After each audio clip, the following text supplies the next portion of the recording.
नमस्कार। 28 सितंबर 2025 और ये जल भराव 27 तारीख को रात को आधे घंटे की बारिश में पूरा जल भराव हुआ था।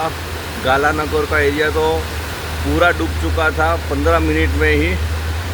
तो मेरे फेसबुक में किसी ने कमेंट डाला कि ये कुदरती होनारत है, तो ऐसा होता है। तो कुदरती होनारत जो पंजाब में हुआ, हिमाचल प्रदेश में हुआ, उसको बोलते हैं कि जहाँ पे नदी का पानी आ जाता है, बादल फटते हैं, या तो फिर 2-3 घंटे तक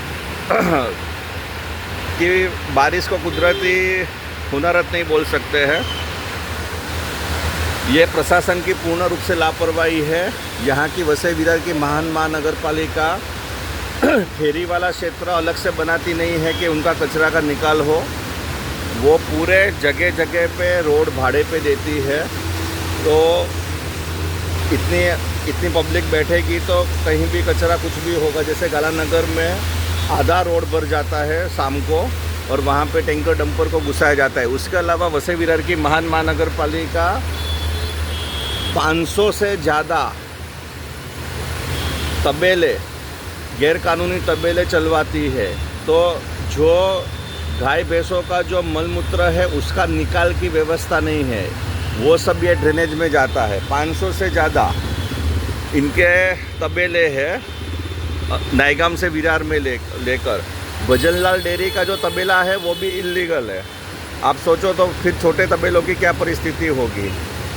इसके अलावा जो चिकन मटन शॉप है कि जहाँ पे उन्होंने बकरा या मुर्गी का मांस काट के लाने की परमिशन दी है, मतलब काटने की परमिशन ने किसी को नहीं दी है, तो उनका भी निकाल प्रॉपर होता नहीं है, उनके खून का निकाल प्रॉपर होता नहीं है और परिणाम स्वरूप ये जल भराव होता है। और उसके अलावा जो ड्रेनेज सिस्टम है वो भी प्रॉपर कनेक्टिव नहीं है। जहाँ पे बरोबर व्यवस्थित जाना चाहिए वहाँ पे अतिक्रमण हो जाता है।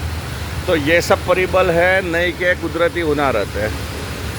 तो हम अगर टैक्स देते हैं तो उसका बदले में अगर हमारी मौत हो जाए, क्योंकि यहाँ पे जो रोड है वो बहुत सारी जगह पे खड्डों से भरा पड़ा है। अभी लेटेस्ट में भी एक बाइक चालक की मौत हुई विरार में। तो ऐसे मौत को प्राप्त करना, मरना, ये सब गलत है ना, पैसा दे के। और लोगों को भी सोचना चाहिए कि हम लोग अगर 100-200 रुपए के लिए भी अगर मारामारी तक कर देते हैं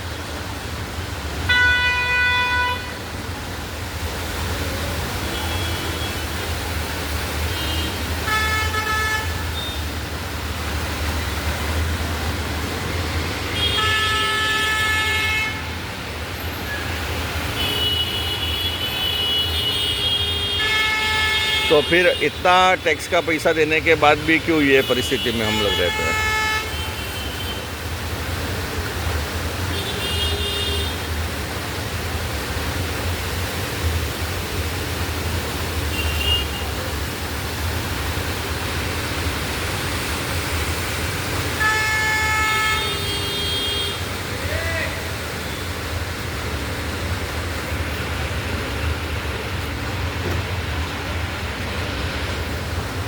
देखो, प्रशासन गायब है, कहीं भी सरकारी महानगर पालिका कोई भी नहीं है।